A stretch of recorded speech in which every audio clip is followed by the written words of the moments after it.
السلام علیکم ورحمۃ اللہ وبرکاتہ۔ بسم اللہ الرحمن الرحیم، نحمدہ ونصلی علی رسولہ الکریم، اما بعد۔ محترم سامعین، صحیح ذکر چینل میں آپ کا خیر مقدم ہے۔ اگر انسان نے سب سے زیادہ ظلم کسی آسمانی کتاب پر کیا ہے تو وہ ہے قرآن مجید۔ قرآن مجید پر جھوٹے اور بے بنیاد الزامات لگانے والی کتابیں اور تقریریں ہر سیکنڈ میں دنیا کے سامنے آتی رہتی ہیں۔ اس کی وجہ بغض، بدنیت، دشمنی، لا علمی یا غلط فہمی ہے۔ ان سب الزامات کی تردید قرآن ٹروتھ ورسز فالسہوڈ اس سیریز کے ذریعے صحیح ذکر چینل کرنے جا رہا ہے۔ یہ سیریز میری کتاب قرآن ٹروتھ ورسز فالسہوڈ پر مبنی ہے۔ آج کے پہلے ایپیسوڈ میں ہم بات کریں گے لفظ کافر کی۔ دوستوں، کافر یہ لفظ شیطان کے چیلوں کا قرآن کے خلاف سب سے بڑا ہتھیار ہے۔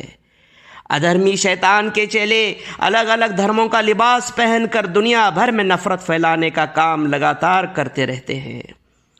صرف لوگوں کو گمراہ کرنے کی نیت سے وہ کسی دھرم کا مکھوٹا تو پہن لیتے ہیں، ورنہ ان کا کسی بھی دھرم سے کوئی تعلق نہیں۔ جو شیطان کے چیلے اسلام کا مکھوٹا پہنے ہوئے ہیں، وہ کافر لفظ کا استعمال غیر مسلموں کے خلاف اور دوسرے مسلک والوں کے خلاف کرتے ہیں۔ جو شیطان کے چیلے غیر مسلم کا مکھوٹا پہنے ہوئے ہیں، وہ کافر لفظ کا استعمال قرآن کے خلاف غلط پروپیگنڈا اور نفرت پھیلانے کے لیے کرتے ہیں۔ اس کام کے لیے وہ لوگ قرآن کی کچھ آیتوں کو آؤٹ آف کنٹیکسٹ چیری پک کر لیتے ہیں۔ ایسے سبھی نفرت کے بیماروں کا علاج صحیح ذکر چینل صحیح دلیلوں کے ساتھ کرے گا انشاءاللہ۔ ایسی دلیلیں جو شاید آپ نے پہلے سنی یا پڑھی نہیں ہو، اور الحمدللہ جو میرے کئی سالوں کے گہرے اسٹڈی اور ریسرچ کا نتیجہ ہے۔ دوستوں، ایک سوال میں آپ سے کرنا چاہتا ہوں، کیا قرآن میں کافر لفظ کا مطلب غیر مسلم ہے؟ کیا جواب ہے آپ کا؟ ہاں یا نہیں؟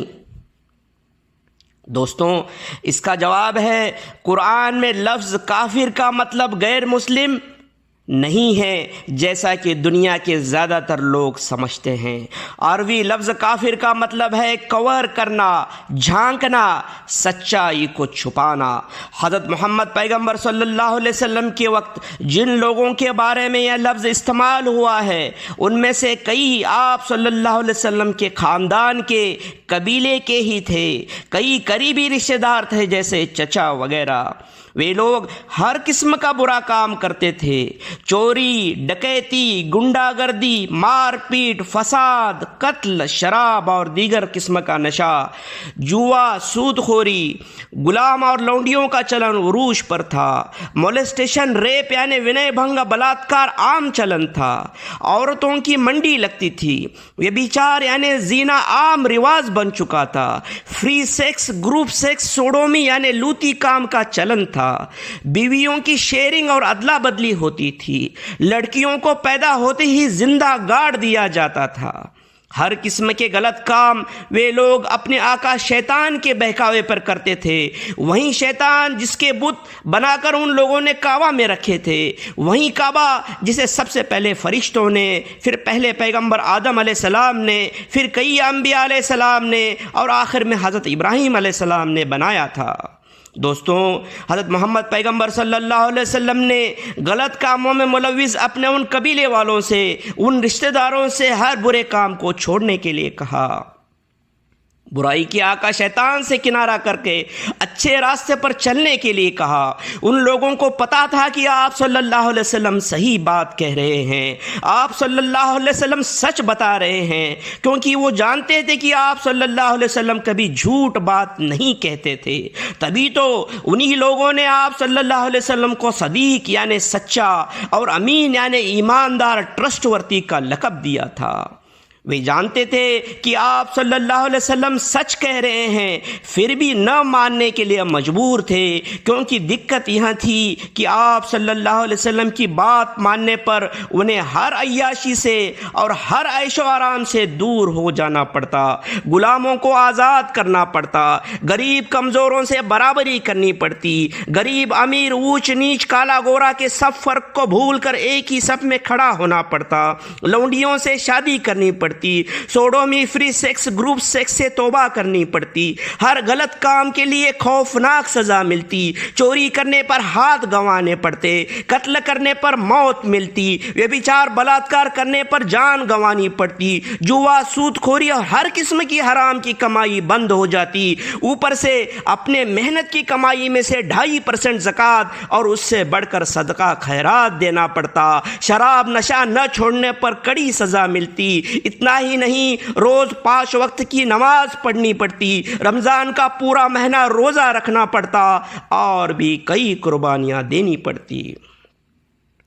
عیاشی میں ڈوبے ہوئے ان لوگوں کو یہ سب منظور نہیں تھا، اس لیے انہوں نے آپ صلی اللہ علیہ وسلم کے سامنے ایک پروپوزل رکھا، ایک پرستاؤ رکھا، ایک تجویز رکھی، آپ حق کی دعوت دینا چھوڑ دے تو اس کے عوض میں آپ کو بے انتہا دولت دیں گے، یہاں تک کہ بادشاہ بھی بنا دیں گے۔ آپ صلی اللہ علیہ وسلم کا جواب تھا، میرے ایک ہاتھ میں چاند رکھو گے اور دوسرے ہاتھ میں سورج رکھ دو گے، یعنی کہ مجھے سب کچھ بھی لا کر دو گے، پھر بھی میں حق کی دعوت دینا نہیں چھوڑوں گا۔